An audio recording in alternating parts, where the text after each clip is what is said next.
বন্ধু HD media আহলে হকের প্রচারের লক্ষ্য নিয়ে আমাদের পথ চলা। হে ইমানদারেরা, হে মুমিনেরা, কেন তোমরা তা বলো যা তোমরা করো না, যা তোমরা নিজেরা করছো না? এরকম কথা বলো। বলতেছো আল্লাহকে ভালোবাসো, তো নামাজ পড়ো না কেন? বলতেছো নবীকে ভালোবাসো, তো সুন্নাত মোতাবেক চলো না কেন? বিষয়টা দ্বিমুখী হয়ে গেল না? জবানে বললা আল্লাহ আল্লাহ রসুলকে ভালোবাসো, অথচ আচরণে তো ভিন্ন। কাবুরা মাকতান ইনদাল্লাহ আন তাকুলু মা লা তাফআলুন। আল্লাহ বলেন যে আল্লাহর নিকট সবচেয়ে বড় অপরাধ, সবচেয়ে জঘন্য অপরাধ হলো যা নিজেরা করছো না তা বল। আন তাকুলু মা লা তাফআলুন, যা করো না তা বলতেছো, দাবি করছো, এটা কি আল্লাহর নিকট সবচেয়ে বড় অপরাধ। এজন্য এটা খেয়াল করা, কথা এবং কাজে মিল থাকা, দিল আর বাহির বরাবর হওয়া, এটা মুমিনের পরিচয়। আর কথা এবং কাজে মিল না থাকা, এটা মুনাফিকের পরিচয়। কোরআনুল কারীমের মধ্যে আল্লাহ তাআলা বলেন, ইদা জাআকাল মুনাফিকুনা ক্বালু নাশহাদু ইন্নাকা লারাসূলুল্লাহ। আল্লাহ বলে, নবী, মুনাফিকরা যখন আপনার কাছে আসে, এরা বলে যে নিশ্চয়ই আপনি আল্লাহর রাসূল। সামনাসামনি এটা বলে, আল্লাহু ইয়াশহাদু ইন্নাকা লারাসূল। আল্লাহ জানে যে আপনি আল্লাহর রাসূল, এটা ঠিক আছে। কিন্তু আল্লাহ এবার বলতেছে, আল্লাহু ইয়াশহাদু ইন্নাল মুনাফিকিনা লাকাযিবুন। আপনি আল্লাহর রাসূল ঠিক আছে, কিন্তু আল্লাহ বলেন আমি আল্লাহ সাক্ষী দিচ্ছি, এই মুনাফিকরা মিথ্যা বলে। এরা জবানে যদিও বলে আপনি আল্লাহর রাসূল, এরা দিলে এটা মানে না। এদের আচরণে এরা এটা বুঝায় না। তাইলে জবানের কথা আর দিল ব্যতিক্রম, এটা কার আচরণ বলেন? ইন্নাল মুনাফিকিনা ইউখাদিউন আল্লাহ ওয়া হুয়া খাদিউহুম। আল্লাহ বলে মুনাফিকরা মনে করে আল্লাহকে ধোঁকা দিচ্ছে, আসলে নিজেরাই ধোঁকা খাচ্ছে। ওয়া ইদা কামু ইলাস সালাত কামু কুসালা। মুনাফিকের আরেকটা চিহ্ন হলো, আল্লাহ বলে কোরআনে, যারা নামাজ পড়ে অলস ভাবে। যারা নামাজ পড়ে কিভাবে? অলস। কুসালা অর্থ অলস। এই যে খারাইছে, ঘাড় হালাই দিছে, এই নাক খাইতে আছে, জামা ঠিক করতে আছে, সঙ্গ নাই, দুই পায়ের উপরে সোজা দাঁড়াইতো, একটা পায়ের ঘর ছেড়ে দিছে, বুঝলেন? অলস। এরকম গাফলতের নামাজ যারা পড়ে, আল্লাহ বলেন এটা মুনাফিকের আচরণ। আমার এখান থেকে একটা বুঝার কথা হইলো, আপনারা বুঝলেন মুনাফিক আল্লাহ বলে যে নামাজ পড়ে কিভাবে? কথাটা কর না, কিভাবে? কিন্তু যে নামাজ পড়ে না, হেতে কি চাইবে? আল্লাহ তো মুনাফিকের ব্যাপারে কমপক্ষে কইতেছে, তে মুনাফিক তারপরও তে নামাজ পড়ে আলসেমি করে হলো, আলসেমি করে হলেও নামাজ পড়ে, এটা ওর পছন্দ না। আল্লাহ যেটা নামাজই পড়ে কি আপনি ফতুয়া, আপনার বিবেককে আপনি, আহা, এটা বুঝা উচিত। তোমাকে রব্বুল আলামিন মুনাফিকের কাতারেও ধরে, তুমি তার চাইতেও নিকৃষ্ট। অথচ মুনাফিক সবচেয়ে নিকৃষ্ট। ইন্নাল মুনাফিকিনা ফি দারকিল আসফালি মিনান নার। আল্লাহ বলেন নিশ্চয়ই মুনাফিক জাহান্নামের সবচেয়ে নিচে থাকবে, জাহান্নামেরও সবচেয়ে নিম্ন স্তরে, সবচেয়ে নিকৃষ্ট জাহান্নামে মুনাফিক। মুনাফিকের জাহান্নামেও কোনো ক্লাস থাকবে না, একবারে লাস্ট গ্রেডে যাবে। অথচ সেই মুনাফিকের পরিচয় দিতে গিয়েও আল্লাহ বলেন যে মুনাফিক সে যে নামাজ পড়ে অলস ভাবে, অলসতার দ্বারা এত বড় অপরাধ যে নামাজের ক্ষেত্রে গাফলতি করে নামাজ। আবু দাউদ শরীফের হাদিস আছে, আল্লাহর নবী বলেন তিলকা সালাতুল মুনাফিক। এর তরজমাও শুনেন, নবীজি তিনবার বলছে। এই পাশে কোন মুরব্বী বয়স্ক লোক কোন বাইরে কথা বলে, ভাই দেখেন তো বুঝে বলে, এখানে বইয়ে বইয়ে ফটফট না করতে বলে। তিলকা সালাতুল মুনাফিক, তিলকা সালাতুল মুনাফিক, এই কথাটা নবী তিনবার বলছে এই হাদিসে। ওইটা মুনাফিকের নামাজ, ওইটা মুনাফিকের নামাজ, ওইটা মুনাফিকের নামাজ। কামা বা নাক্কারা আরবাআন লা ইয়াযকুরুনাল্লাহা ইল্লা কালিলা। যে দাঁড়াইয়া নামাজ পড়ছে 4 রাকাত, এরকম যে যেন 4টা ঠোক্কর দিছে, 4টা ঠোকরা মারছে। ফানাক্কারা আরবাআন, 4 রাকাত যেন এত দ্রুত পড়ছে যে 4টা কি মারছে, ঠোকরা মারছে। লা ইয়াযকুরুনাল্লাহা ইল্লা কালিলা। যে নামাজের তাসবিহগুলো, নামাজের মধ্যে যে জিকিরগুলো করতে হয়, আল্লাহু আকবার, সুবহান রাব্বিয়াল আযীম, সুবহান রাব্বিয়াল আ'লা, সামিআল্লাহু লিমান হামিদা, রব্বানা লাকাল হামদ, আত-তাহিয়াতু, আল্লাহুম্মা সাল্লি আলা মুহাম্মদ, এগুলো নামাজের জিকির কিনা? আল্লাহ রাসূল বলে এগুলো একদম সামান্য কোন রকম আদায় করছে, মনে হয় যেন 4 রাকাতে 4টা কি মারছে, ঠোকরা মারছে। আল্লাহ রাসূল 3বার বলছে এটা মুনাফিকের নামাজ। কার নামাজ? তাহলে একে তো এর দ্বারা এটা বুঝলেন নামাজের মধ্যে তাড়াহুড়া করা এটা পছন্দনীয়, নামাজের মধ্যে হুলস্থুল করা। অনেক মুসল্লির নামাজ দেখলে আফসোস লাগে, 12 রাকাত নামাজ 3-4 মিনিটে শেষ, মনে যেন মেশিনে নামাজ পড়ে। মেশিনে হয় চায়না মেশিনে, নইলে জাপানি মেশিনে নামাজ পড়ে, অথবা সূরা কেরাত বাইক পড়ে আইয়ে এনে আইয়া সেটা রুকু চলে যাবে। বুঝছেন না? এত দ্রুত নামাজ, এত দ্রুত নামাজ। 100 দানার তসবিহ পড়ে পলকের মধ্যে শেষ। সুবহানাল্লাহ, আলহামদুলিল্লাহ, আল্লাহ কথা বুঝছেন না?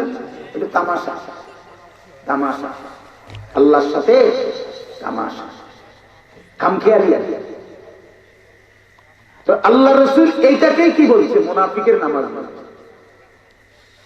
এটা পছন্দ করে নাই নবী, বরং নামাজ ইতমিনানের সাথে পড়া, ধীরে সুস্থে পড়া, নামাজ খুশু খুশুর সাথে পড়া, নামাজ যেন আল্লাহ পাকের সাথে নিভৃতে আলাপ, মুনাজাত, আল্লাহর সাথে একান্ত আলাপ, এতটা আন্তরিকতা, দিল আর দরদ নিয়ে পড়া।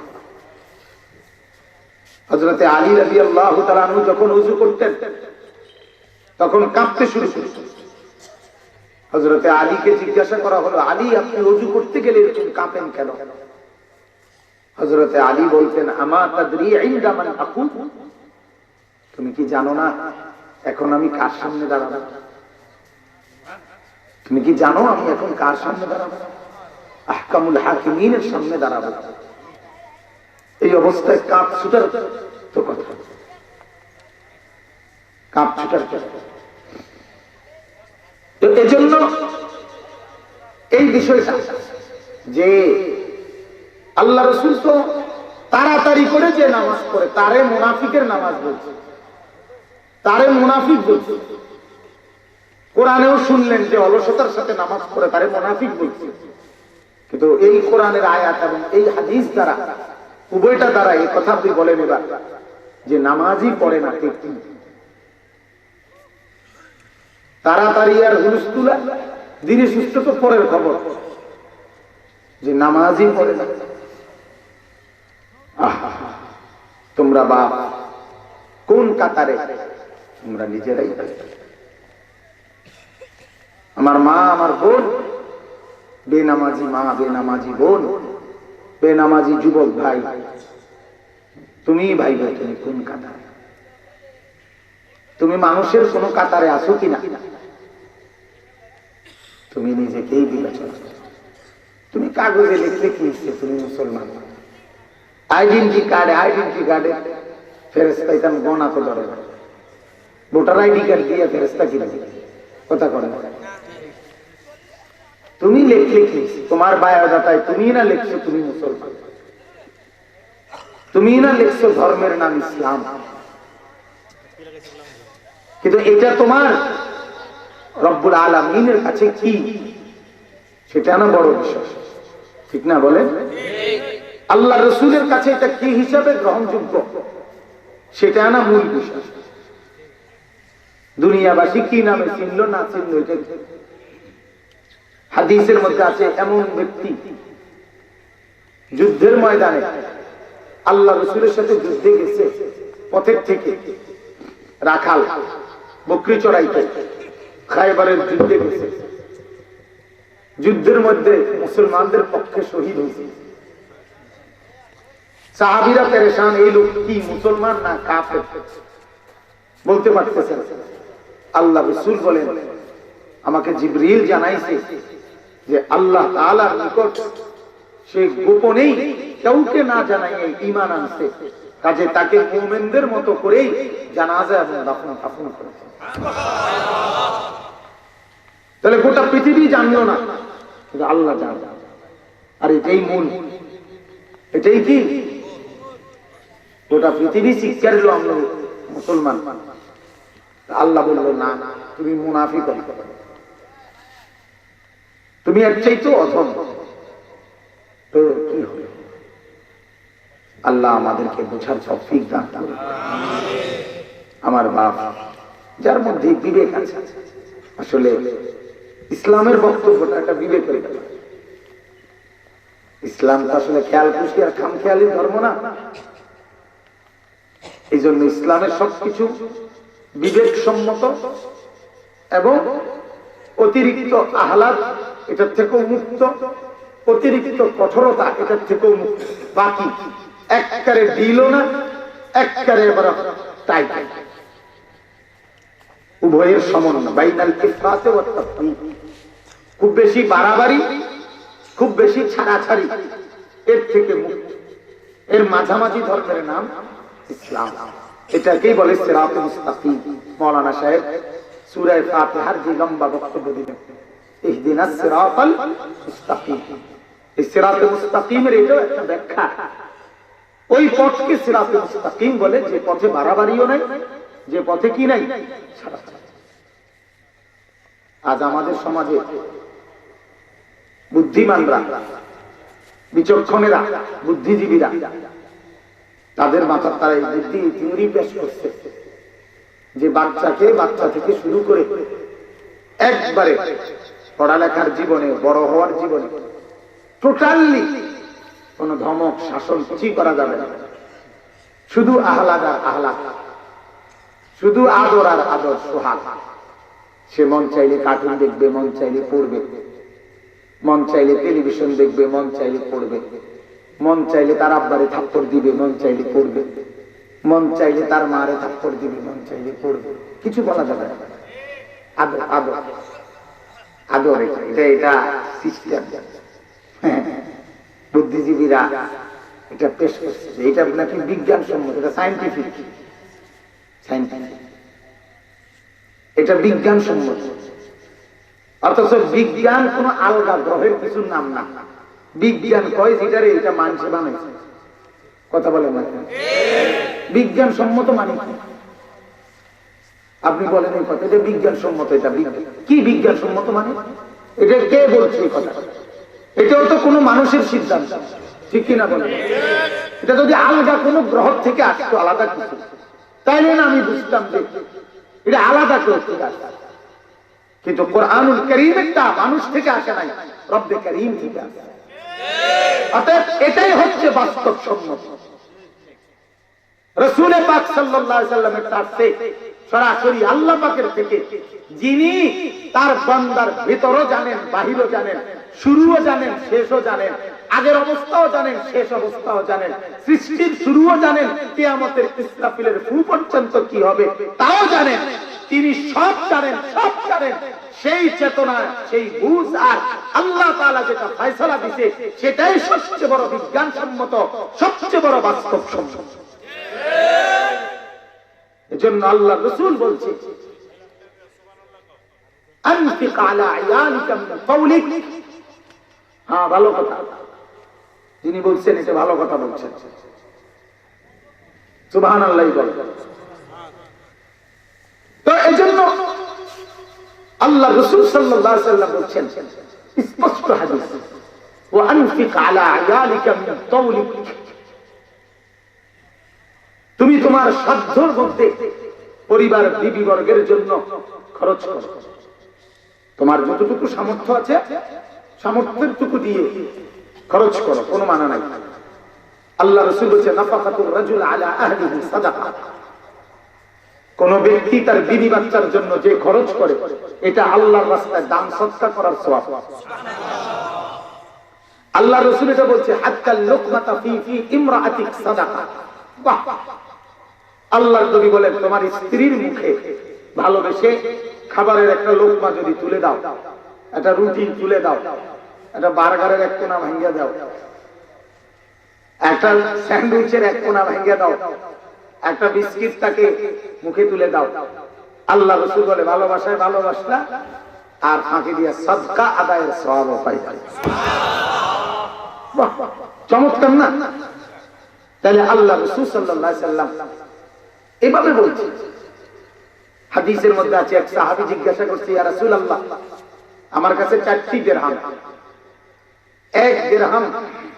এক দিরহাম ইয়তীমকে দিয়েছে, এক দিরহাম অভাবীকে দিয়েছে, এক দিরহাম যুদ্ধের ময়দানে দান করেছে, আর এক দিরহাম বিবি বাচ্চার পিছনে খরচ করেছে। আমার এই 4 দিরহাম খরচের মধ্যে কোনটা উত্তম জায়গায় খরচ হয়েছে? সবচেয়ে উত্তম। আল্লাহ রাসূল বলছে, বিবি বাচ্চার জন্য যে দিরহামটা খরচ করেছে, সেটা সবচেয়ে উত্তম খরচ। কেমন হাদিস, কেমন হাদিস! তাহলে আল্লাহ রাসূল সাল্লাল্লাহু আলাইহি ওয়াসাল্লাম বিবি বাচ্চার প্রতি নজর রাখার প্রতি গুরুত্ব দিবেন কিনা বলেন? স্ত্রীকে গোটা পৃথিবীর কেউ, কোন পৃথিবীর কোন স্বামী তার স্ত্রীকে এতটা ভালোবাসে নাই মুহাম্মদ আরবি সাল্লাল্লাহু আলাইহি ওয়াসাল্লাম তার বিবিদেরকে যতটা ভালোবাসেন। পৃথিবীতে ভালোবাসার ইতিহাসে ওই সমস্ত নাটক নাটকের প্রেম ভালোবাসার ধোঁকা, এসব আই লাভ ইউ মিশে কথা বলেন না, একবারে কাঁচা মিথ্যা কথা। এটা মূলত ওই মহিলারা আই লাভ ইউ করে, টিআরএ করে আই লাভ, কথা বলেন না। এর পিছনে তার কি আছে? টাকা। এটা অভিনয়, এটার নামে তো অভিনয়। তো অভিনয়ের আসল হয়, তার নামে তো অভিনেতা। কিন্তু রাসূলুল্লাহ সাল্লাল্লাহু আলাইহি ওয়াসাল্লাম বিবিদেরকে সর্বোচ্চ ভালোবাসেন। আম্মা জান আয়েশা রাদিয়াল্লাহু তাআলা আনহা একদিন নবীজি ওনার ঘরে আসছেন, আয়েশার ঘরে। তো আজকে রাত আয়েশার ঘরে কাটাবে। তো হযরতে জয়নব রাসূল পাকের স্ত্রী, উনি আল্লাহ রাসূলের জন্য হালুয়া জাতীয় একটা মাটির বাসনে করে এক প্লেট হালুয়া জাতীয়, ছাতু জাতীয়, শরীফ বলে আরবিতে, এই খাবারটা পাঠাইলেন হাদিয়া আয়েশার ঘরে। হযরতে আয়েশা ভীষণ রাগ করছে, তুমি দি আমার ঘরে আজকে আমার দিন, আমি যা খাওয়াইতে পারি খাওয়াবো, তুমি হেনতে পারাও, তুমি দেনা। আয়েশা রাদিয়াল্লাহু তাআলা এই কথা বলে এই যে মাটির প্লেট, এটার মধ্যে যে খাবারটা ছিল এটা সহ একটা উড়ামে ঢালাই। তিরমিজি শরীফের হাদিস, আমি নিজে পড়াইছি হাদিস। আল্লাহ রাসূল বুঝছে যেটা স্ত্রীর আবেগ, এটা স্ত্রীর মহব্বত তার স্বামীর প্রতি, যায় যে আমার স্বামী আমার দেখ আমি খাওয়াবো, অন্য দিবে না। কিন্তু আল্লাহ রাসূল দেখেন, নবীজি বললেন আয়েশা ঠিক আছে খাবারটা তো তুমিই খাওয়াইতা, কিন্তু প্লেটটার কি দোষ? বুঝেন নাই কথা? মানে হাসি দিয়া বললেন প্লেটটার কি দোষ? প্লেটটা গেলে ওই যে মারতে গিয়ে তো প্লেটটাও কি হয়ে গেছে, যাও আরেকটা প্লেট ভালো তাকে দিয়ে দিয়ে আদরও দেখাইছে, আবার শরীয়তের বিধানও কি বলে দিয়েছে। আমার বাপ রাসূলুল্লাহ সাল্লাল্লাহু আলাইহি সাল্লাম সন্তানদেরকে কেমন ভালোবাসতেন। নবীজি সাল্লাল্লাহু আলাইহি সাল্লামের 3 জন সন্তান ছেলে ছোটবেলায় ইন্তেকাল করেছে। শেষ যে সন্তান ইব্রাহিম নাম ছেলে ছেলে আল্লাহ রাসূল সেদিন অঝরে কাঁদছে, অঝরে। এক সাহাবী বলতেছে ইয়া রাসূলুল্লাহ আপনার মতো এত বড় নবী আপনি আপনার বাচ্চা মারাতে কাঁদতেছেন? আল্লাহ রাসূল সাল্লাল্লাহু আলাইহি সাল্লাম বললেন হ্যাঁ সাহাবী, এক পিতার কলিজায় তার সন্তানের প্রতি দরদ থাকা এটাই ঈমানের পরিচয়, এটা না থাকা এটা মোটেই পছন্দনীয় নয়। এক পিতা হিসেবে তার সন্তানের জন্য মায়া থাকতেই। এক সাহাবী দেখলেন আল্লাহ রাসূল হাসান কিংবা হুসাইন ওনাদেরকে কোন একজনকে নাতি চুমা দিছে আদর করে। ওই লোক বলতেছে ইয়া রাসূলুল্লাহ আপনি বাচ্চাদেরকে চুমা দিচ্ছেন? আমরা তো বাচ্চাদেরকে চুমা দেই না, বাচ্চাদেরকে ঠিকমতো কোলেও নেই। আল্লাহ রাসূল বলছে আল্লাহ তাআলা যদি তোমার অন্তর থেকে দয়া মায়া উঠাইয়া নেয় আমি ঠিক থাকব। তোমার অন্তর থেকে যদি দয়া মায়া তুলে নেয় আমি কি করব? আপনি কি বুঝলেন? দয়া এবং মায়ার উদাহরণ বুঝলেন না? আল্লাহ রাসূল সাল্লাল্লাহু আলাইহি সাল্লাম নিজের কাঁধের উপরে হযরতে হুসাইনকে চড়াইছেন। আল্লাহ রাসূল নিজে হযরতে যায়েনব নবীজির মেয়ে, ওনার মেয়ে মানে মেয়ের মেয়ে নাতনি উমামা ওরে কোলে নিয়া আল্লাহ রাসূল নামাজ আদায় করেছেন। কোলে নিয়া শুধু সেজদার টাইমে রুকুর টাইমে পাশে বসাইতেন, আবার রুকু সেজদা ছেড়ে আবার কোলে নিয়া বাকি সূরা কেরাত করতেন। এতটা আদর করতেন। বহুবার হাসান হুসাইন এবং হযরতে যায়েদের ছেলে উসামা ওনাদেরকে কোলে নিয়ে আল্লাহ রাসূল সাল্লাল্লাহু আলাইহি ওয়াসাল্লাম খুতবা দিতেন, মসজিদে জুমার বয়ান করতেন বা এমনি নসিহত মিম্বরে বসে করতেন। তাহলে আমার বলার উদ্দেশ্য হলো আদর এবং ভালোবাসা স্ত্রী বাচ্চার প্রতি নবীজির কলিজায় ছিল কিনা? বলেন বলেন ছিল কিনা?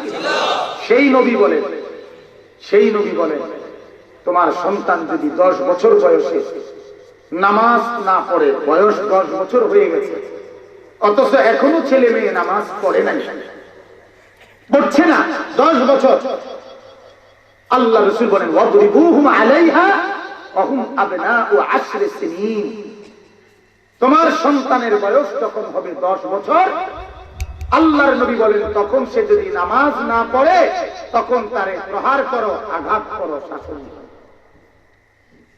তাহলে এতক্ষণের মায়ার নবী, এতক্ষণের আদর সোহাগের নবী আজ নামাজের প্রশ্নে আইসা 10 বছরের বাচ্চাকে চিপস দিতে গেছে না? কথা বলেন না কেন? যে মাইতো না এই তো কার্টুন না সাইতো কইছে যাও রিমোটটা তারাতে দাও বলছি যেমন এটা বলছে এখন এই কথাটাই এখানে রাহমাতুল্লিল আলামিন কি বললেন? 10 বছরের বাচ্চা মুসলমানের ঘরে বেনামাজি থাকতেই পারবে না, থাকতেই পারবে না। মুসলমানের ওই ঘর মুসলমানের ঘর না, ওই ঘর মুমিনের ঘর না, ওই ঘর ঈমানদারের ঘর না। যে ঘরে 10 বছর বয়স্ক ছেলে মেয়ে নামাজ না পড়ে ঘুমায় থাকে, আল্লাহর কসম তোমার নবীর জবানে ওই ঘর মুমিনের ঘর না, ওই ঘরে মুসলমান থাকে না, ওই ঘরে ঈমানওয়ালা থাকে না। থাকলে সে তার নবীর কথা মানবে। হযরতে হুসাইন রাদিয়াল্লাহু তাআলা আনহু একদিন ছোটবেলায় মসজিদে নববীর বারান্দা থেকে খেজুরের স্তূপ থেকে একটা খেজুর মুখে দিছে। আল্লাহর নবী দেখার সাথে সাথে বলছে ফেলো ফেলো, এটা মুখ থেকে ফেলাও। হযরতে হুসাইন ফেলে দিলেন। আল্লাহর নবী কাছে টেনে বললেন, নাতি তুমি কি জানো না নবী বংশ সবকার খেজুর মান্নতের খেজুর খায় না, এটা আল্লাহর পক্ষ থেকে নিষেধ। সবকার খেজুর মান্নতের খেজুর রাসূলের বংশধরের জন্য খাওয়া কি হারাম, নিষেধ, আল্লাহ নিষেধ। এই খেজুরগুলো মান্নতের খেজুর ছিল, মানুষে মান্নত করে না, এই খেজুর ছিল সবকার খেজুর, মান্নতের খেজুর। কিন্তু আমার প্রশ্ন হলো, আপনি চিন্তা করেন, এত আদরের হুসাইন, এত আদর করতেন, এত আদর করতেন, সারাক্ষণ চুমা দিতেন, কোলে দিতেন, পিঠে চড়াইতেন ঘোড়ার মতো, এত আদর করতেন। সেই নাতি যখন একটা খেজুর শরীয়তের খেলাফ মুখে দিছে, আল্লাহ রাসূল তখন ওটা খোলায় গেছেন।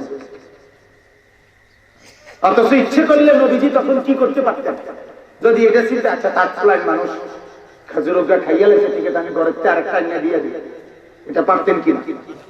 বুঝেন না কথা? এটা ঘরে তো আরো খেজুর আছে, ওই থেকে একটা দিয়ে দিত। কিন্তু না, তাইলে তো তার দিয়ে হবে না, আরেকটা খেজুর দেওয়া যাবে, কিন্তু এই বাচ্চার দ্বীনই সংশোধন তো হবে, এই বাচ্চার শরীয়তের অনুসরণ এটা তো কি হইল না। এই জন্য ওই আদর নয় যে মা, যে বাপ তার সন্তানকে বরবাদ করে দেয়, আখিরাত ভুলায় দেয়, নামাজ ভুলায় দেয়, কোরআন ভুলিয়ে দেয়, সুন্দর আখলাক ভুলায় দেয়। অতএব এটাই বলতেছিলাম, ইসলাম সিরাতে মুস্তাকিম, খুব বেশি বাড়াবাড়ি, খুব বেশি ছাড়াছাড়ি, এই দুইয়ের মাঝে যেটা, সেটার নাম কি? এটা ইসলাম। আমাদের এটা আজকে, আমি এটা অন্যতম আমার বিবেচনায়, আজকে সন্তানাদি বেনামাজি, বেহায়া, বেপরোয়া, বেশি খামখেয়ালি হয়ে যাওয়ার মূল কারণ মুসলমানের ঘর থেকে শাসন চিরতরে বিদায় নেয়। গ্রামের এক কোনায় 12 বছরের বা 14 বছরের কোন ছেলে হয়তো কোন বন্ধুর পাল্লায় পড়ে, আজ থেকে 10 বছর আগে, 20 বছর আগে, 15 বছর আগের যারা, তারা হয়তো কোন কোনা দিয়ে একটা বিড়ি খাইছে, তো ওই বিড়িটা খাইতে গেল 100 বার চিন্তা করছে, যদি আব্বা দেখে মাথা তুল্লা আসার দিবে, যদি দাদায় দেখে তো জিংলা দিয়া ফিটটা শেষ করে লাগবে, যদি বড় ভাই দেখে তাহলে কন্যাইয়া বস্তাই লাগবে, যদি স্যারে দেখে, স্যার, ওই সন্তান স্যারেরও ভয় করতো সে সময়, যে যদি স্যারে দেখে তো টাঙ্গাইয়া ফিরবো স্কুলে, এতটা ভয় করতো, ঠিক কিনা বলেন না? কিন্তু আজ কোটিপতি বাপ, আপনারা জানবেন না, আমরা জানি, কোটিপতি বাপ, কোটি কোটি টাকার মালিক এবং এতটা গুরুত্বপূর্ণ ব্যক্তি, নিজে জড়ায় ধরে দোয়া চাইছে, হুজুর ক্লাস 9-এ পড়ে ছেলে, 9ম শ্রেণীর উঠতি বয়স মাত্র, আমার 9-এ পড়ুয়া ছেলে হুজুর আরো বন্ধুদের সাথে সারা রাত ইয়াবা, মদ, নেশা খায়, আমার গাড়ি করে, মানে ওই লোকে বলতেছে আমার গাড়ি থেকে, কুমিল্লা থেকে গাড়ি ড্রাইভ করে, ড্রাইভার নিয়ে যশোর বেনাপোল পর্যন্ত 9ম শ্রেণীর বন্ধুদেরকে নিয়ে ওইখানে দিয়া নেশা, মদ, ফুর্তি, নারী নিয়া আর নেশা নিয়া জিনা আর ব্যভিচার আর মদ আর ফুর্তি করে, নেশা করে, 9ম শ্রেণী পড়ুয়া ছেলে। সেই ছেলের জন্য বাপ দোয়া চাইছে আমাদের কিছুদিন আগে, আমি যেন আসমান থেকে পড়লাম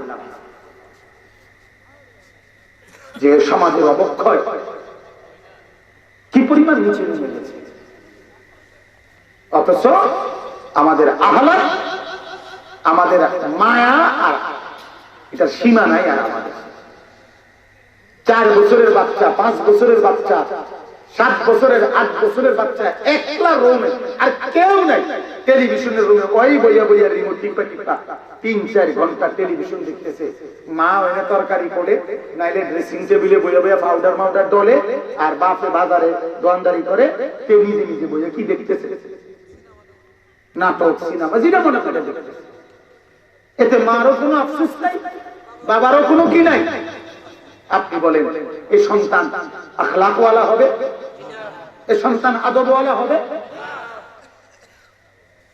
আমার বাপ, এই জন্য এটা খুব গুরুত্বপূর্ণ বিষয়।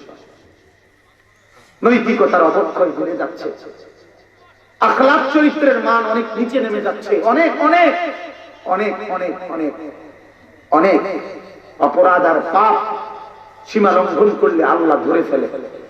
164 কোটি 164 কোটি মানুষের গর্বে অহংকার যেই দেশ, গোটা পৃথিবীর বিশ্ব বাজার যারা নিয়ন্ত্রণ করে, জাতিসংঘে তারা ভেটো দিলে কোন প্রস্তাব পাশ হয় না। এতটা সুপার পাওয়ার করা শক্তির কাছাকাছি দেশ রব্বে করিমের এক ভাইরাসের সামনে অসহায়।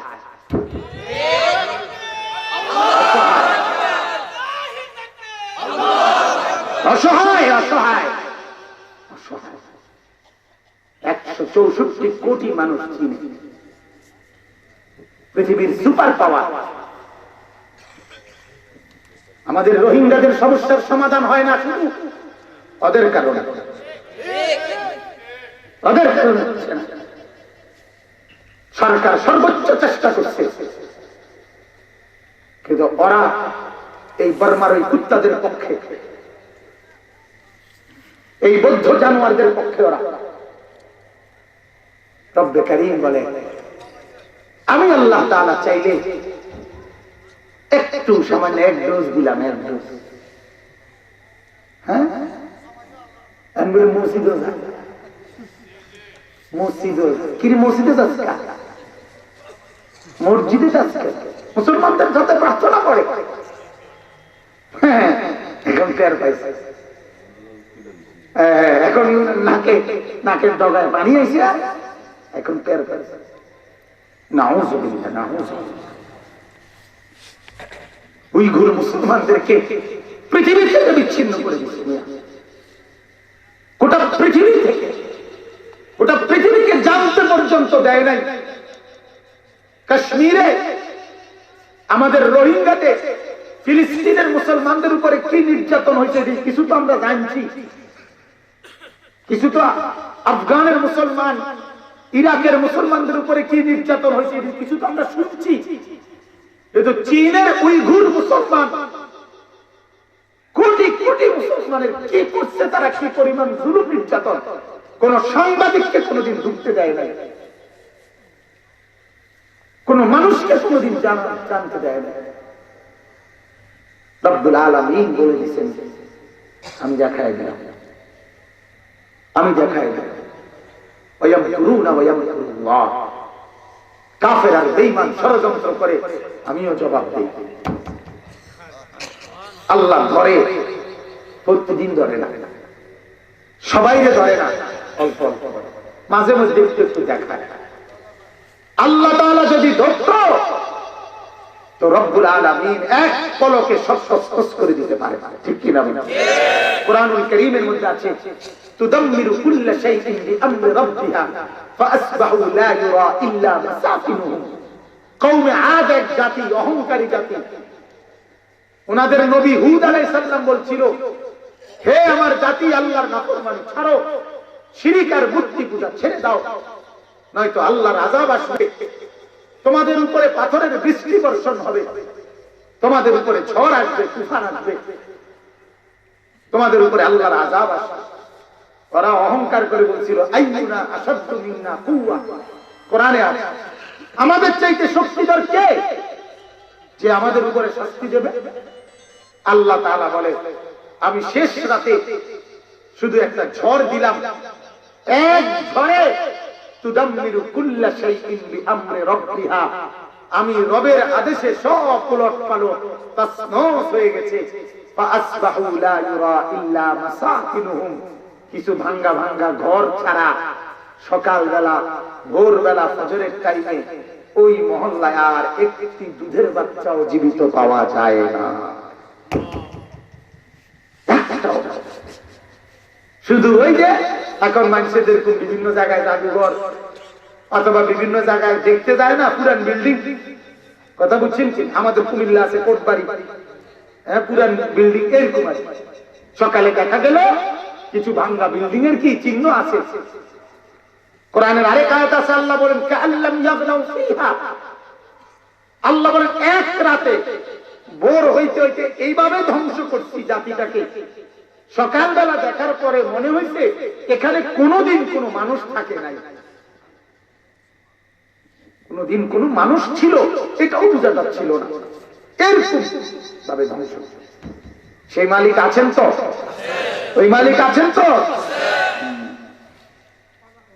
আমার মা, আমার ভাই, ইসলাম কারো কাছে ঠেকে নাই, ইসলাম কারো কাছে ঠেকানা। আল্লাহ কারো পরোয়া করে না, আল্লাহ নিজেই কাদের মুতলাক, বলেন আলহামদুলিল্লাহ। তো যাই হোক, আপনাদের কাছে সেই বললাম, কথাটাই লম্বা হয়ে গেল, কিন্তু এই কথাটাই বুঝাইলাম। সোহাগ করেন ভালো কথা, সন্তানকে আদর করেন এটাও ভালো কথা, সন্তানের জন্য খরচ করেন এটাও ভালো কথা, কিন্তু সন্তানকে আখলাক, দ্বীন, শরীয়ত, নামাজ, রোজা আর বন্দেগী, ঈমান, আমল শিখাবার ক্ষেত্রে শাসন ছাড়া যাবে না, এটাও খেয়াল রাখবেন। আল্লাহ রাসূল এটাই বলছে, ওয়ানফিক আলা আয়ালিকা মিন কওলিক, ওই যে বলতেছিলাম যে তোমার সাধ্যমতো পরিবারের জন্য খরচ করো। তবে আবার সাথে সাথে নবী বলছে, সাথে সাথে ওই হাদিসে, ওয়ালা তারফা আনহুম আসাকা আদাবান, আদব শিখাইতে গিয়া, শিষ্টাচার শিখাইতে গিয়া, সভ্যতা ভদ্রতা শিখাতে গিয়ে তুমি পরিবার থেকে শাসনের ব্যত্রদণ্ড, শাসনের ব্যত্রা এটা সরাইয়া ফেল না, সরাইয়া ফেল না। উভয়টার সমন্বয় রাখবা, পিঠটা হোতাইয়াও লাইও না, আবার আলাদা কান্দেও তুলল। কথা বলছেন কিনা বলে? দুটোটাই জরুরি। পিঠটা আবার হোতাইয়া একবারে গরুর মতো টাঙ্গাইয়া পিঠতে লাগছে, এটাও জরুরি। এটাও কি? আবার একবার আহলাদে বাপেরে কয় তুই, বাপে হাসে, বাপে হাসে, বাপেরে থাপ্পড় দিচ্ছে, হ্যাঁ খেতে খুশি, থাপ্পড় দাও, আরো দাও, পরে দিবে, আরো আমি দিয়ে এলাম। বলেন না, আল্লাহ আমাদেরকে বোঝার তৌফিক দিন। আমার বাপ, সূরাটির নাম হলো সূরা নূর। বলেন কি নাম? এই সূরা 18 নম্বর পারা, 24 নম্বর সূরা, সূরা নূর। এই সূরার মূল একটা বৈশিষ্ট্য আছে। এই সূরার মূল বৈশিষ্ট্য হলো মা বোন, নারী জাতি, পর্দা পুশিদা সম্পর্কিত সবচেয়ে বেশি বিধান এই সূরাতে। নারীর ইজ্জত রক্ষার্থে, নারীর সতীত্ব রক্ষার্থে, নারীর সম্মান কিভাবে পৃথিবীতে রক্ষা থাকবে, এর সবচেয়ে বড় ঔষধ, অব্যর্থ ব্যবস্থাপত্র, সবচেয়ে সেরা প্রেসক্রিপশন রব্বুল আলামিন এই সূরার মধ্যে দান করেছেন। এজন্য হযরত ওমর রাদিয়াল্লাহু তাআলা আনহু, ওমরের নাম শুনছেন না? আমিরুল মুমিনিন, মুসলমানদের 10.5 বছর একটানা খলিফা ছিলেন, অর্ধ পৃথিবীর বাদশা ছিলেন। এই ওমর তৎকালীন আমরা কিতাবে পড়ছি, ওমর রাদিয়াল্লাহু তাআলার রাজত্ব, এই পুরা রাজত্বের যতখানে উনি গভর্নর পাঠাইতেন, মানে বিভিন্ন অঞ্চলে উনি গভর্নর বলতে আজকের সর্বোচ্চ ডিসির মতো, একজন ডিসির মানে ডিসি বোঝেন না, জেলার যিনি প্রধান। এই গভর্নর যখন পাঠাইতেন কোন অঞ্চলে হযরত ওমর কাউকে, তখন তিনি বলে দিতেন ওই গভর্নরকে, তুমি যে অঞ্চলে যাচ্ছ ওই অঞ্চলের মুসলিম নারীদেরকে অবশ্যই সূরা নূর শেখাবা। আল্লিমু নিসাআকুম সূরাতান নূর। ওমর বলতেন তোমরা তোমাদের বিবিদেরকে, মহিলাদেরকে, স্ত্রীদেরকে, কন্যাদেরকে, মেয়েদেরকে, বোনদেরকে সূরা নূর শেখাও। কি শেখাও? এই সূরা। এই সূরার মধ্যে নারীর ইজ্জত, নারীর সম্ভ্রম, নারীর সতীত্ব রক্ষা করার সবচেয়ে বড় ঔষধ ব্যবস্থাপত্র এখানে আছে। তাইলে আজকের দেশে, গোটা পৃথিবীতে, আমার দেশ গোটা পৃথিবীতে ধর্ষণ, নারী নির্যাতন, ইফতিজিং এই সময়ের করোনা ভাইরাসের মতো একচাইতো বিধ্বংসী একটি ভাইরাসের নাম, একচাইতো প্রলয়ঙ্কারী মহামারী আমাদের দেশে। গত কিছুদিন আগেও, গত এক মাসেও পেপারে পত্রিকায় বারবার দেশের সব বুদ্ধিজীবীরা, বিবেকবানরা, সমাজের সব শ্রেণীর বিবেকবান মানুষরা বলছে বাংলাদেশে ধর্ষণ নির্যাতনের মাত্রা আগের চাইতে অনেক বেশি মহামারীর রূপ দেখা দিয়েছে। নাউযুবিল্লাহ, নাউযুবিল্লাহ। নারীর সতীত্বের নিরাপত্তা হারিয়ে যাচ্ছে, নারীর ইজ্জতের নিরাপত্তা হারিয়ে যাচ্ছে, নারীর সম্ভ্রম প্রতিনিয়ত ভুলণ্ঠিত হচ্ছে, ভুলণ্ঠিত হচ্ছে। চলন্ত বাসে, চলন্ত গাড়িতে নারী ধর্ষিতা হয়ে তারপরে ছুঁড়ে ফেলে দিছে। তাইলে যে সমাজের চিত্র এতটা নিচে নেমে গেছে, সেখানে মুসলিম নারী এবং মুসলিম বোনদের জন্য, মুসলমানের কন্যাদের জন্য আল্লাহর পক্ষ থেকে এই সূরা আগের থেকেই ব্যবস্থাপত্র দেওয়া আছে। কিন্তু আফসোসের বিষয়, আমরা নিজেদের মা বোন, স্ত্রী, কন্যাদেরকে এই সূরার বিধিবিধান জানানোর কোন প্রয়োজন উপর থেকে নিচ পর্যন্ত কারোই দরকার বোধ করে না। দরকার হবে। এটা আশ্চর্য কথা শুনে, হাদিসের মধ্যে আছে, একটু আগে যে হাদিসটা কইলাম যে নবীজিয়া বলছেন পরিবারের জন্য খরচ করো আর শাসনের দণ্ড সরাইও না, দুটোটা ঠিক রেখে। এই হাদিসের আগের অংশ, এই হাদিসটাকে আল্লাহ রাসূল বলছে, যদি কোনো অঞ্চলে মহামারী দেখা যায়, কোন বড় কোন মহামারী আসে, ফাসবুত, তো ওইখানে স্থির থাকো, ওই জায়গা নাইরো না। এটা হাদিস, পরিষ্কার হাদিস। আজকের ওই নাফরমানেরা, তারা যখন দেখছে করোনা ভাইরাস থেকে কোন ঔষধ নাই উদ্ধার করার, জাতিকে, ওই অঞ্চলের মানুষগুলোকে উদ্ধার করার কোন সুযোগ নাই, তখন রাষ্ট্রীয় ফরমান জারি করছে ওই অঞ্চলের মানুষগুলো যেন ওই সীমানা থেকে, নির্দিষ্ট এই সীমারেখার থেকে কোন দিকে না যায়, বাইর হইতে না পারে। একটা মানুষ সবগুলোর রেড অ্যালার্ট দিয়ে রাখছে, যাতে করে ওরা এই সীমানা থেকে বাইর হইতে না পারে। বেটা, এই কথা তো মুহাম্মদ রাসূলুল্লাহ 1450 বছর আগেই বলে রাখছে। আজ বেঈমান কাফের, তোদের জন্য তো রাসূলের সুন্নতি লাগলো, ঠিক কি না বলেন? তোদের জন্য তো রাসূলের হাদিসই কামে লাগলো। এজন্য কোরআন হুদাল লিন-নাস, কোরআন হুদাল লিন-নাস। আমার বাপটাকে ছেড়ে দিলা, এটা তুমি চিনো নাই, এটা শুধু তোমার আমার হেদায়েত না, বিশ্ব মানবতার হেদায়েত, বিশ্ব মানবতার প্রেসক্রিপশন, গোটা পৃথিবীর প্রেসক্রিপশন। চলতে থাকো বাপ, চলতে থাকো। আজকের মুরব্বীরা, আজকের বাচ্চারা, মারা, আমি স্পষ্ট আপনাদেরকে বলি, আপনাদের চোখের সামনে ছেলের মাথার চুল থেকে পায়ের গোড় পর্যন্ত ঈমান, ইসলাম আর মুসলমান আর নবীর সুন্নাতের কোনো চিহ্ন নাই। এক ওয়াক্ত নামাজ পড়ে না ছেলেটা, মেয়েটা মাসকে মাস, বছরের পর বছর পর্দা করে না, স্ত্রী পর্দা করে না। ঠিক আছে, চলতে দেন এভাবে। মনে রাখেন, আগামী 50 বছর পরে, 100 বছর পরে আপনার ঘর আর আপনার পরিবারের মধ্যে হতে পারে ঈমান, ইসলাম চিনে, আল্লাহ, আখিরাত, খোদা চিনে এমন কেউ আর থাকবে না। নাফরমানির শাস্তি ভোগ করতেই হবে, ভোগ করতেই হবে। এটা খামখেয়ালি মনে করেন না, খামখেয়ালি মনে করেন না, খামখেয়ালি মনে করেন না, খামখেয়ালি মনে করেন না। আজ আমরা আমাদের দিন বাচ্চা সন্তানদের নামাজ, রোজার, দিন শরীয়তের অনুসরণের বিষয়টাকে একদম খামখেয়ালি মনে করি। কয় হুজুর, আমি আমারটা যেদূর পাচ্ছি করছি, জীবুদাইতে যদি নামাজ না পড়ে আমি কিতাম, আমার জীবনটা রক্ত পানি করিয়া আমি বাপ হিসাবে যা করার দরকার আমি করছি। কি করতে হুজুর? আমি জানি আমি করছি, এই বাড়ি আমি বানছি, এই মাটি রাইতে রাত আমি খারাপ থেকে মারি হালাইছি।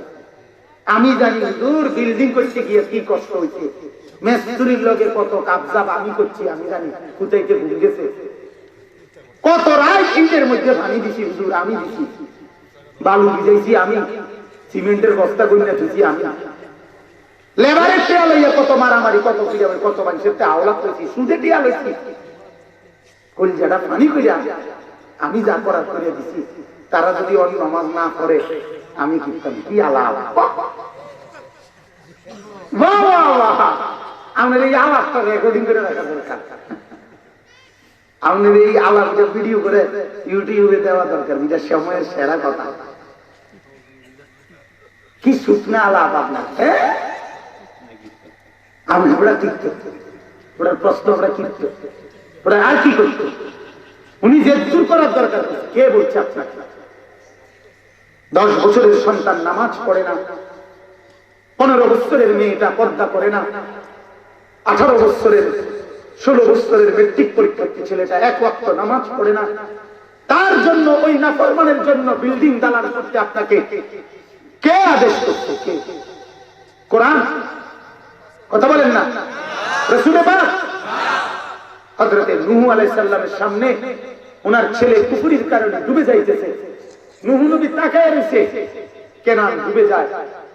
উনি মাত্র কথা বলতে চাইছিল আল্লাহকে। আল্লাহ বলে, সাবধান নূহ, ইন্নাহু লাইসা মিন আহলিক, এটা তোর পুত না, এ তোমার সন্তান নয়। ইন্নাহু আমালুন গায়রু সালিহ, বেআমল বদআমল তোমার সন্তান হইতে পারে না। তাহলে ছেলে চোখের সামনে ডুবে গেছে। নূহ আলাইহিস সালাম নাফরমান সন্তানকে নিজে কোনো উদ্ধার করে নাই। কেন? কার নিষেধ? আল্লাহ কোরআনে বলছে, কু আনফুসাকুম ওয়া আহলিকুম নারা। হে মুমিন, হে ঈমানদার, তুমি তোমার নিজেকে এবং বিবি বাচ্চা পরিবারের সদস্যদেরকে জাহান্নামের আগুন থেকে বাঁচাও। তাহলে তোমার দায়িত্ব দিল জাহান্নামের আগুন থেকে বাঁচাবা। তুমি যে ইট গণ, ইটে পানি ভিজাও। তোমারে পানি দিতে দেবো, কথা বলেন না কেন? তোমার এই দায়িত্ব। আল্লাহ রাসূল হচ্ছে 10 বছরের বাচ্চা যদি নামাজ না পড়ে তাকে শাসন করে হলেও নামাজে বাধ্য করাও। আর তুমি সিমেন্টের বস্তা গণাও, কি জায়গা? এটা কে দায়িত্ব দিবে? আপনার বলে আমাদেরকে, আমাদের নফস, আমাদের শয়তান, আমাদের সাথে ইবলিস আমাদেরকে এই বুদ্ধি দিয়েছে। আল্লাহর নবী সাল্লাল্লাহু আলাইহি ওয়াসাল্লাম এটা বলে নাই? আল্লাহ এটা বলে নাই? ওয়া'মুর আহলাকা বিস-সালাত। হে নবী, নবীজিকে বলছে। আশ্চর্য, এই কথা মনে হলো আমার কাঁপ ছোটে। আল্লাহ নবীকে বলছে, হে নবী, আপনি আপনার পরিবারের সদস্যদেরকে নামাজের আদেশ করুন। অথচ আল্লাহ রাসূলের ব্যাপারে এটা কল্পনা করা যায়নি যে উনি ওনার দায়িত্বে গাফলতি করব। খোদ নবীকে বলছে আল্লাহ, আপনি আপনার পরিবারের সদস্যদেরকে নামাজের আদেশ করুন। এটা না বললেও তো নবীজি লক্ষবার বলতো, ঠিক কিনা? উনি আসছেই তো উম্মতকে, মানুষকে আল্লাহর পথ দেখানোর জন্য, নামাজ রোজা বন্দেগী শিখাবার জন্য আসছেই তো উনি। এই জন্য উনি তো রাজমিস্ত্রি কাঠমিস্ত্রির কাম লইয়া আইছে না, উনি আসছেই তো আখিরাত ওয়ালা বানাবার জন্য। এরপরেও আল্লাহ ওনারে বলে, আপনার বিবি বাচ্চার দিকে আলাদা নজর দেন, আলাদা নজর দেন। হাদিসের তাফসীর আছে, আল্লাহর নবী সাল্লাল্লাহু আলাইহি ওয়াসাল্লাম এই আয়াত নাযিল হওয়ার পর ফাতেমার ঘরে ফজরের নামাজের সময় যেতেন আর দরজা নাড়ে নাড়ে বলতেন, ইয়া ফাতেমা কুমি লিস-সালাত। ফাতেমা, মা ফাতেমা, আমার মেয়ে, নামাজের জন্য উঠো মা, উঠো মা, উঠো মা, উঠো তুমি। আনকিজি নাফসাকা মিনান নার। ফাতেমা, জাহান্নামের আগুন থেকে মা বাঁচাও তোমাকে। ফাইন্নী লা উগনি আনকি মিনাল্লাহি শাইআ। মা ফাতেমা, আল্লাহর কসম, আমি মুহাম্মদের পরিচয় দিয়ে শুধু আমার মেয়ে বলে আমি তোমাকে জাহান্নামের আগুন থেকে বাঁচাইতে পারব না। নবী পাক নিজের মেয়েকে বলছেন, আমার বাপ ফাতেমার চাইতে উত্তম মেয়ে কার ঘরে আছে বলেন? এই বাপ বলেন, ফাতেমা চিনেন? কে ফাতেমা চিনেন? ফাতেমা শুনেন আমার থেকে। ফাতেমা ওই মেয়ের নাম যার বাবার নাম মুহাম্মাদুর রাসূলুল্লাহ। ফাতেমা ওই মেয়ের নাম যার মায়ের নাম খাদিজাতুল কুবরা রাদিয়াল্লাহু আনহা, যাকে আল্লাহ সালাম দিয়েছে, আল্লাহ জিবরাইল বহুবার যাকে সালাম দিয়েছে, ওর নাম খাদিজা। হাদিসের মধ্যে আছে, তারিখেও আছে, নবীজি খাদিজাকে কবরে নামাইয়া দাঁড়ায় রইছে, দাফন কাফন কইরা কবরের পাশে দাঁড়ায় রইছে। জিবরাইল এসে বলছে, ইয়া রাসূলুল্লাহ, কেন দাঁড়ায় রইলেন, ঘরে যাবেন না? বলছে, আমার খাদিজা যাতে কবরের প্রশ্নের জবাব ঠিক মতো দিতে পারে, এজন্য সাহস যেন পায়, এজন্য আমি দাঁড়ায় রইলাম। আমার খাদিজা মৃত্যুর আগে আমার কাছে আবদারটা করছিল, আমি যেন তার কবরের পাশে দাঁড়াই, এজন্য আমি দাঁড়িয়ে আছি, তোমরা যাও আমার সাহাবীরা। আল্লাহ পাক রব্বুল আলামিন বললেন, দোস্ত বন্ধু আমার, আপনি যান, মুনকার নাকির আসলে প্রশ্নের জবাব আমি খুদ রব্বুল আলামিন খাদিজার পক্ষ থেকে দিয়ে দেব। এই মহিলার মেয়ের নাম হলো ফাতেমা, হলো ফাতেমার মা। ফাতেমার স্বামী আমিরুল মুমিনিন সাইয়্যিদুনা আলী ইবনে আবি তালিব। আলী আলী, নবীজি বারবার যাকে হাতে ধরে বলছে, আলী ইন্নী উহিব্বুক, আমি তোমাকে ভালোবাসি। আরে সবাই বলে নবী আমি আপনারে ভালোবাসি, বোঝেন না কথা? আর নবী কি বলে, আলী আমি তোমাকে ভালোবাসি। খুদ রাসূল যাকে ভালোবাসি বলে, সে কত বড় দামি মানুষ। এই পুরুষটার স্ত্রীর নাম হলো কি? ফাতেমা। ফাতেমার দুই সন্তান, আল হাসান ওয়াল হুসাইন, সাইয়্যিদা শাবাবে জান্নাতের যুবকদের সরদার। জান্নাতি না শুধু, জান্নাতের যুবকদের। আজিব ব্যাপার হইল, এই কথার তাফসীর হইল, এই কথার ব্যাখ্যা হইল, জান্নাতে কোনো বুড়া মানুষ থাকবে না, জান্নাতে বুড়াও কি হয়ে যাবে? জান্নাতে যুবকদের সর্দার মানে হইল জান্নাতের কি সর্দার, দুনিয়াও সর্দার, আখিরাতের সর্দার। এই হলো ফাতেমার দুই ছেলে। ফাতেমার দুলাভাই, ফাতেমার দুলাভাই সাইয়্যিদুনা উসমান ইবনে আফফান, উনি ফাতেমার দুলাভাই না? রাসূলের আরো দুই মেয়েরে বিয়ে করছে না উনি? ফাতেমার দুলাভাই উসমান। নবী যাকে বলছে, উসমান আমি তোমার উপরে রাজি, আল্লাহ তোমার উপরে রাজি।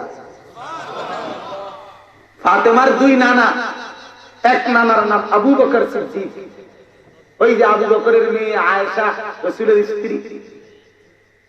ফাতেমার আরেক নানা সাইয়্যিদুনা ওমর, ওমরের মেয়ে হাফসা রাসূলের স্ত্রী। কথা বুঝছেন না? এই সূত্রে ফাতেমার নানা এরা। তাইলে যার বাবা মুহাম্মদ সাল্লাল্লাহু আলাইহি সাল্লাম, যার মা খাদিজা, যার স্বামী আলী, যার সন্তান হাসান হুসাইন, যার দুলাভাই উসমান, যার নানা আবু বকর ওমর, এমন দামি মহিলা পৃথিবীতে আর কে রে ভাই? তাকে নবী বলে, নিজের আমল ঠিক করে জাহান্নাম থেকে মুক্তির ব্যবস্থা করো। আর আমনের বিয়ে, আমনে পয়সাওয়ালা জামাই চাইয়া দিয়ে দিয়ে, জামাই ভালো পাইছি আল্লাহর রহমতে, হুজুর দোয়া করেন, জামাই ভালো, হ্যাঁ ভালো, কিতা কিতা যেটা কিতা ভালো, বিল্ডিং 60টা রুম করছে হুজুর, টাইলস কি এমনি খাইয়া কেমন লাগে? দুইটা বাথরুম যে করছে হুজুর, মনটা সেটা দিতে বইয়া তাই, হ্যাঁ ভিতরে দুইটা বাথরুম করছে। এই হলো কোয়ালিটি জামাই, জামাই যোগ্যতার, জামাই যে ভালো পাইছে যার প্রমাণ রয়েছে। হ্যাঁ না, জামাই ওই যে টাইলসওয়ালা বিল্ডিং করছে, টাইলসওয়ালা বিল্ডিং কি খুব বড় কিছু? টাইলস কি পৃথিবীর সবচেয়ে আশ্চর্য জিনিস? পৃথিবীতে মানে এই প্রথম যে টাইলসের উপরে পৃথিবীতে আর কিছু নাই এমন কিছু, শত শত পেশাব কানা টাইলসে মানুষের মুখে। আশ্চর্য কি আছে? আল্লাহ আমাদেরকে বুঝার তৌফিক দান করুন আমার বাবা। তাইলে এজন্য বলছি, এক নারীর সম্ভ্রম, এক নারীর ইজ্জত, এক নারীর নিরাপত্তা, এক নারীর স্বস্তি, সবকিছু আল্লাহর কোরআনের মধ্যে, বিশেষ করে এই সূরার তালিমের মধ্যে, এই সূরার শিক্ষার মধ্যে। বলেন আলহামদুলিল্লাহ। এজন্য আপনাদের কাছে আমার অনুরোধ, নিজেদের মেয়েদের জন্য, নিজেদের বিবিদের জন্য কোরআনুল কারীমের তরজমা কিনে নেবেন, কিনে মেয়েকে হাদিয়া দিবেন, বিবিকে হাদিয়া দিবেন। হ্যাঁ, একটা সময় তেমন ছিল, বাপ তার মেয়েকে স্বামীর বাড়িতে পাঠাইবার সময় কোরআনুল কারীমও সাথে দিত, আর মুকসুদুল মুমিনের বইও দিত, আর ছোট ছোট ওজিফাও দিত, তাসবিহও দিত, নামাজের মুসল্লাও দিত। আজ আর সেই বাপ নাই, আজ আর সেই মাও নাই, আজ আর সেই মেয়েও নাই। কথা বুঝছে? হ্যাঁ, সোফা, খাট, ওয়াল শোকেস, ফ্রিজ, এলইডি, সেফদারা, অর্ডার দিয়ে বেরিয়ে সেফদারা বলেন নাউযুবিল্লাহ। চলেন এই দুই আয়াত, এই আয়াত এবার 30 নম্বর আয়াত। তাহলে এটা বুঝছেন কিনা সূরা নূরের বৈশিষ্ট্য, যে সূরা নূর পর্দা সম্পর্কিত সবচেয়ে গুরুত্বপূর্ণ কি সূরা। আরেকটা সূরা আছে সূরা আহজাব 22 নম্বর পারায়, ওইটাও পর্দার উপরে গুরুত্বপূর্ণ সূরা। এবার আসেন 30 নম্বর আয়াত আমি তেলাওয়াত করেছি। এই পৃথিবীতে একটা কথা আগে গুরুত্বপূর্ণ, এই কথাটাকে বুঝলে এটা বুঝতে সহজ হবে। অল্প কথা, সেটা কি? আল্লাহ পাক রব্বুল আলামিন ইসলামী শরীয়তে নবীজির হায়াতে কিছু অপরাধের সুনির্দিষ্ট শাস্তি আল্লাহ তাআলা কোরআনুল কারীমের মাধ্যমে কিয়ামত পর্যন্তের জন্য চূড়ান্ত করে দিয়েছেন। কথা বুঝছেন না কথাটা? এই শাস্তিটা সময়ের কোনো পরিবর্তন, প্রেক্ষাপট, অবস্থা, বাস্তবতা, অবাস্তবতা, কারো বিবেক, কারো বুদ্ধি, কারো পরামর্শ, কারো চিন্তা দ্বারা কোনো কিছুর মুখাপেক্ষী রাখে নাই, বরং আল্লাহ তাআলা স্থায়ীভাবে এই অপরাধগুলোর শাস্তি আল্লাহ নির্ধারণ করে দিয়েছেন। এরকম কিছু অপরাধ আছে। এর মধ্যে সবচেয়ে বড় যে অপরাধ ইসলামী, গোটা ইসলামের মধ্যে, ইসলামী শরীয়তের মধ্যে, কোরআন এবং সুন্নাহর মধ্যে সবচেয়ে বড় অপরাধের যে শাস্তি, যেই শাস্তির চাইতে বড় কোন শাস্তি শরীয়তে নাই, সেইটা হলো জিনা এবং ব্যভিচারের শাস্তি।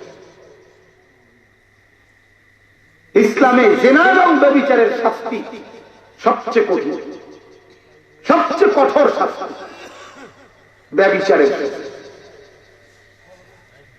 কথা বুঝছেন আমার? এর চাইতে কঠোর কোন শাস্তি, এর চাইতে। তাহলে এই জিনা এবং ব্যভিচার এতটা কঠিন শাস্তি যে বিবাহিত পুরুষ, বিবাহিত মহিলা যদি জিনা এবং ব্যভিচার করে তো পাথরের আঘাত, মাটি খুঁড়ে অর্ধেক কোমর পর্যন্ত, তারপরে পাথরের আঘাত করে তাকে হত্যা করা, এটা কত বড় সাংঘাতিক শাস্তি। এরপরে অবিবাহিত পুরুষ কিংবা নারী, ছেলে কিংবা মেয়ে যদি জিনা এবং ব্যভিচার করে তাহলে 100 বেত্রাঘাত, এরকম বেত্রাঘাত, চাবুকের বেত্রাঘাত, চামড়ার তৈরি চাবুকের বেত্রাঘাত, যেই বেতের আঘাত পিঠের মধ্যে এইভাবে লাগছে যে মৃত্যুর আগের দিনও ঘুমাইয়া। কথা বুঝছেন না? সারা জীবন কোন ভিন নারীর দিকে নজর তুলবার আগেই পিঠের মধ্যে কি লেগে উঠছে? ব্যথা লেগে গেছে। ইসলাম জিনা এবং ব্যভিচারের সবচেয়ে কঠিন শাস্তি ইসলাম নির্ধারণ করেছে। এই সূরার শুরুতে আছে আল্লাহ পাক রব্বুল আলামিন এই জিনার শাস্তি উল্লেখ করে আল্লাহ তাআলা বলে দিয়েছেন, ওয়ালা তাখুযকুম বিহিমা রাফাতুন ফি দীনিল্লাহ ইন কুনতুম তুমিনুনা বিল্লাহি ওয়াল ইয়াউমিল আখির। আজীব কথা, আর কোন ব্যাপারে এটা কয় না। আল্লাহ বলেন এই জিনার শাস্তি প্রয়োগ করতে গিয়ে যদি তোমাদের মধ্যে আল্লাহর প্রতি আর আখিরাতের প্রতি ঈমান থাকে, যদি মুমিন হয়ে থাকো, তাহলে তোমাদের দিলে যেন এই জিনাকার পুরুষ নারী, ব্যভিচারী ছেলে মেয়ের উপরে কোনো দয়া কিংবা মায়া যেন না আসে। আল্লাহ আল্লাহ বলছে মায়া তোমার দ্বারে যে দূর আমার দ্বারে তার চাইতে বেশি। কথা বলেন না কেন? মায়া কার কাছে বেশি? 1 ভাগ মায়া গোটা পৃথিবীতে। ওই 1 ভাগ মায়া নিয়ে মা আদর করে, ওই 1 ভাগ মায়ার কিছু নিয়ে বাপ আদর করে, ওই 1 ভাগ মায়া নিয়ে 800 কোটি মানুষ তার সন্তানকে আদর করে, ওই 1 ভাগ মায়া নিয়ে আদম থেকে নিয়ে এই পর্যন্ত সমস্ত মানুষ তাদের সন্তানকে আদর করছে, ওই 1 ভাগ মায়া নিয়ে সমস্ত গাভী তার বাছুরকে আদর করে, ওই 1 ভাগ মায়ার মধ্যে থাইকেই সমস্ত কীট পতঙ্গ জন্তু জানোয়ার নিজ নিজ বাচ্চাকে কি করে? আদর করে। ওই 1 ভাগ মায়া এটাকে কোটি কোটি ভাগ করছে আল্লাহ, আর পুরা 99 ভাগ মায়া রব্বুল আলামিন নিজের কাছে আছে। তাহলে এত বিপুল পরিমাণ মায়া যার কলিজা, যার মধ্যে, যিনি এমন, হায় হায় কেমন মায়া বলে। 70 বছরের পাপীও যদি, 90 বছরের পাপীও যদি তওবা করে, গুনাহ মাফ চায়, চোখের পানি ছেড়ে দেয়, আল্লাহ তাআলা বলে তাকেও আমি মাফ করে দেব। বান্দার তওবার পানি চোখ বেয়ে গাল পর্যন্ত আসার আগে আগে আমি মাফ করে দেব। এতটা দয়াওয়ালা যিনি বলছেন নবীকে নাব্বি ইবাদি আন্নী আনাল গফুরুর রহিম, হে নবী আপনি আমার বান্দাদেরকে বলেন আমি গফুর ক্ষমাশীল, আমি রহিম আমি দয়াবান। সেই তিনি বলতেছেন এটা আমি নির্ধারণ করছি আমার সকল দয়া থাকার পরও মানবতার নিরাপত্তার জন্য, পৃথিবীর স্থায়িত্বের জন্য, পৃথিবীর সামনের দিকে এগিয়ে যাওয়ার জন্য জিনা ব্যভিচারকে সমূলে বিনাশ করা, ধ্বংস করার জন্য, জিনা ব্যভিচারের শেষ জারটাকেও যেন সমাজ থেকে দূর করা যায়, এজন্য আমি এই শাস্তির ব্যবস্থা করেছি। বুঝে শুনে এই জন্য এটা প্রয়োগ করতে যেন তোমাদের কারো কলিজার ভিতরে কি না লাগে? দয়া। এরপরে আরো আজীব কথা শুনে, এরপরে বলে ওয়ালিয়াশহাদ আযাবাহুমা তাইফাতুম মিনাল মুমিনিন।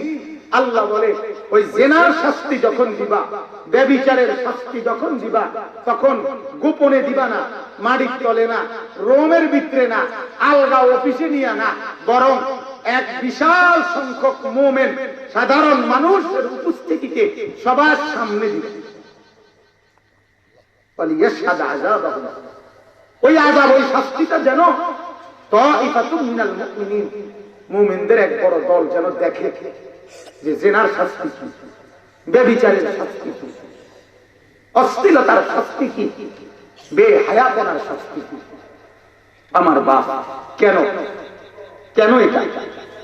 এই কারণে যে জিনা এবং ব্যভিচার নারী পুরুষের অবৈধ সম্পর্ক, নারী পুরুষের অবৈধ মিলন, এটা গোটা বিশ্ব মানবতার স্বাভাবিকতার পক্ষে এগিয়ে যাওয়ার, সামনের দিকে পৃথিবী আগানোর গতি পথকে রুদ্ধ করে দেয়। আল্লাহ কোরআনুল কারীমের মধ্যে এটা বুঝেন। কোরআনে আল্লাহ বলছে সূরা নিসার মধ্যে, ইয়া আইয়ুহান নাস ইত্তাকু রাব্বাকুম, হে মানুষ তোমরা সকলেই আল্লাহকে ভয় করো। আল্লাযী খালাকাকুম মিন নাফসিন ওয়াহিদা, যিনি তোমাদেরকে একজন আত্মা আদম থেকে সৃষ্টি করেছে। ওয়া খালাকা মিনহা যাওজাহা, এবং আদম থেকে রব্বুল আলামিন বলে আমি আল্লাহ তার স্ত্রীকে বানাইছি। পৃথিবীতে আল্লাহ তাআলা প্রথম মা বাপ বানায় নাই, পৃথিবীতে আল্লাহ প্রথম ভাই বোন বানায় নাই। বুঝিনি ব্যাপারটা? প্রথম কি বানায় নাই? মা বাপ না, প্রথম ভাই বোন না, প্রথম সম্পর্কের নাম স্বামী স্ত্রী। প্রথম সম্পর্কের নাম কি? স্বামী স্ত্রী। এই যে বললেন আমি আল্লাহ প্রথম আদমকে বানিয়েছি, এরপরে তার থেকে তার স্ত্রী বানাইছি, স্ত্রী বানাইছি। তাইলে আমি রব্বুল আলামিন স্বামী স্ত্রীর সম্পর্ক দিয়ে পৃথিবীর উদ্বোধন করেছি। এই পৃথিবী কিয়ামত পর্যন্ত, ইসরাফিলের সিংহাসন পর্যন্ত আমি যত মানব সৃষ্টি করব, এটার জন্য ধারাবাহিক স্বাভাবিক পন্থা আমি রেখেছি এই স্বামী স্ত্রীর মিলন, এই বিবাহ। ওয়াবাত্তা মিনহুমা রিজালান কাসীরান ওয়া নিসা। আল্লাহ বলে এই স্বামী স্ত্রীর মাধ্যমে আমি আল্লাহ জমিনের মধ্যে অগণিত নারী এবং পুরুষ ছড়িয়ে দিয়েছি। এই এক আদম আর হাওয়া থেকে আমি আল্লাহ তাআলা পরবর্তী অগণিত মানুষ এই সিরিয়ালে আসতেই আছে। আমি আমার মা বাবার বিবাহিত বৈধ সন্তান, আমার বাপ তার মা বাবার বিবাহিত বৈধ সন্তান, তার বাপ আমার দাদা তার মা বাবার বিবাহিত বৈধ সন্তান। এই সিরিয়ালে আমি আদম থেকে আসছি, আপনি আদম থেকে আসছেন, উনি আদম থেকে আসছে, অথচ বিবাহ বহির্ভূত ওই জিনা ব্যভিচারের মাধ্যমে ওই ধারাবাহিকতা, ওই যে সংযোগ সবার মিলে গিয়ে যে আদম এবং হাওয়ার সাথে যুক্ত হয়, এই নাফরমান ওই আদম এবং হাওয়ার ওই সম্পর্ক থেকে বিচ্ছিন্ন এক অপদার্থ জানোয়ার ছাড়া আর কিচ্ছু। তুই মানুষের কাতারে না, তুই কি না মানুষ না, তুই মানুষ না। মানুষ তো আছে আদম এবং হাওয়ার ধারাবাহিকতা, তুই জানোয়ার। ওই নারী ওই মেয়ে যে পর পুরুষের সাথে জিনার ব্যভিচারে লিপ্ত হয়েছে, জানোয়ার।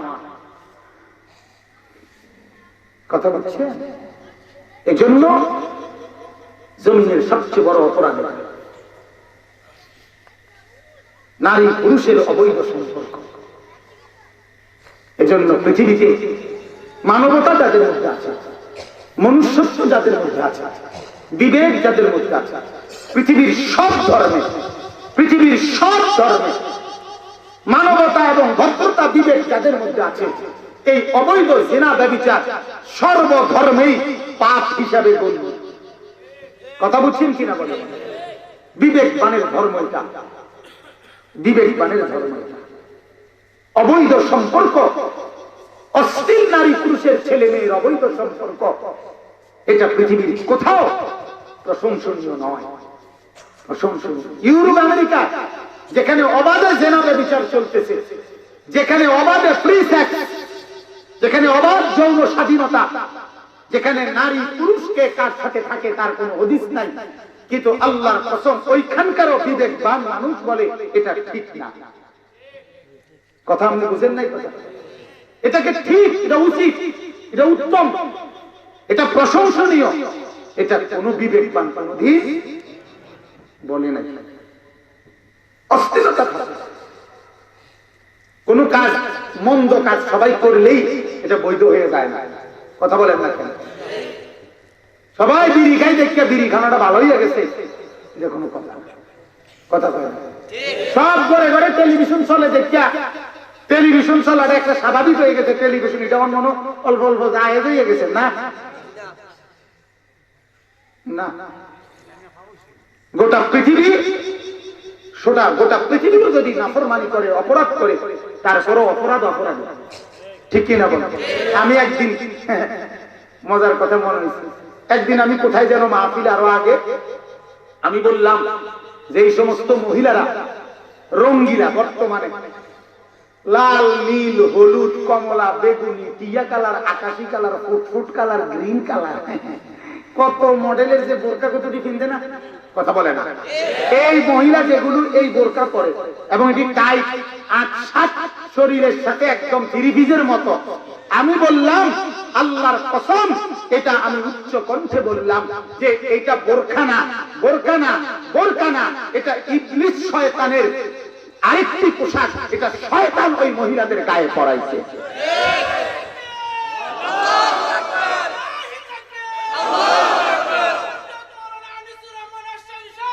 খেয়াল করা বাপ, এটা ইমানদারের পোশাক না, এটা ইসলামের পর্দা না, এটা কোরআনের বোরকা না, এটা হাদিসের বোরকা না, এটা মুহাম্মদ সাল্লাল্লাহু আলাইহি ওয়াসাল্লামের স্ত্রীদের বোরকা নয়, এটা নবীজির পবিত্র মেয়েদের বোরকা নয়, এটা ঈমান আমলওয়ালা মুত্তাকি পরহেজগার মহিলাদের বোরকা না।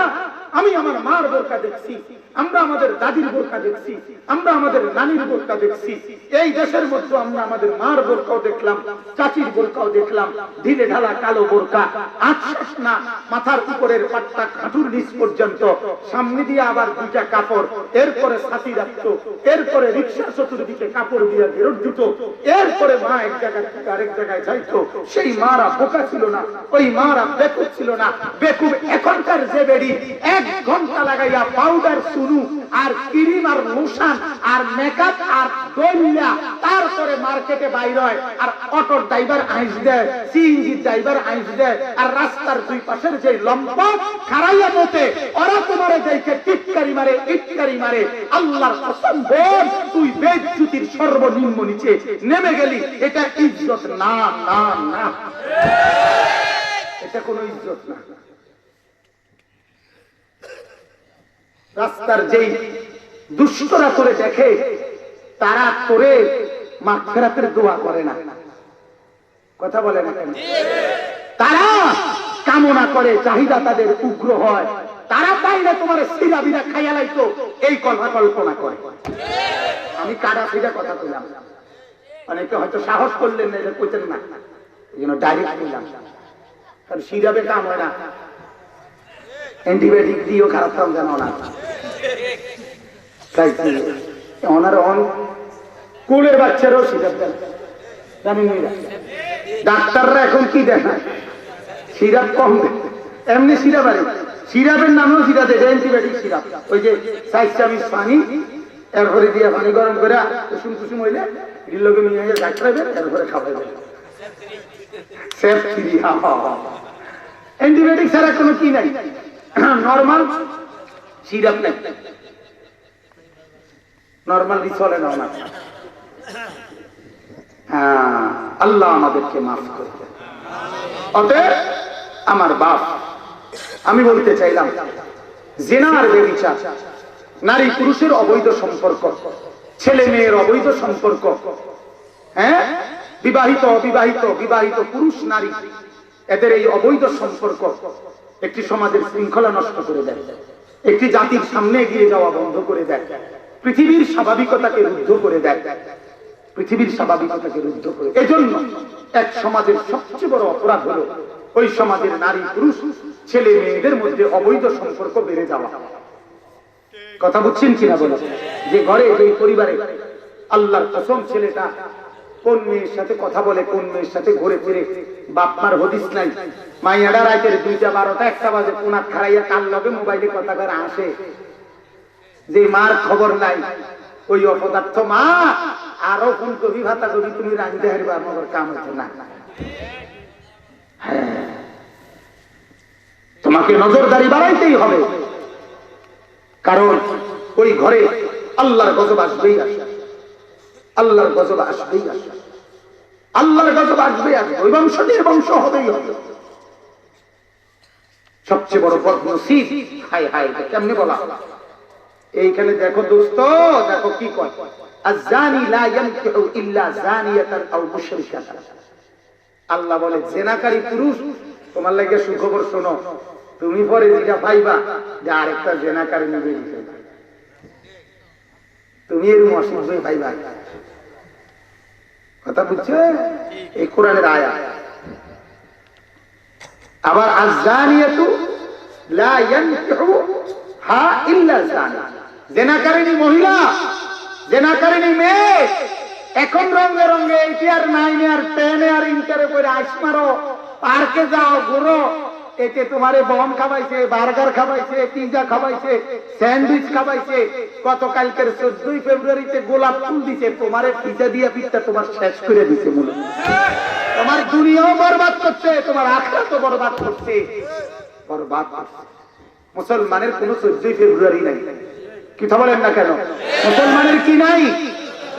যে ব্যক্তি ঈমানওয়ালা, যে আখিরাতওয়ালা, তার আবার বিশ্ব ওয়ার্ল্ড ভ্যালেন্টাইন্স ডে কি? ওয়ার্ল্ড ভ্যালেন্টাইন, ভ্যালেন্টাইন এক কাফেরের নাম, এক খ্রিস্টানের নাম, এক মুরতাদের নাম, এক নাফরমানের নাম। বেঈমানের আচরণ মুসলমানের হবে কেন? মুসলমানের ভালোবাসা প্রতিদিন। মুসলমান আল্লাহকে ভালোবাসে কয়দিন? মুসলমান রাসূলকে ভালোবাসে কয়দিন? মুসলমান মাকে ভালোবাসে কয়দিন? মুসলমান বাপকে ভালোবাসে কয়দিন, মুসলমান বিবিকে ভালোবাসে কয়দিন, মুসলমান ছেলে মেয়েকে ভালোবাসে কয়দিন।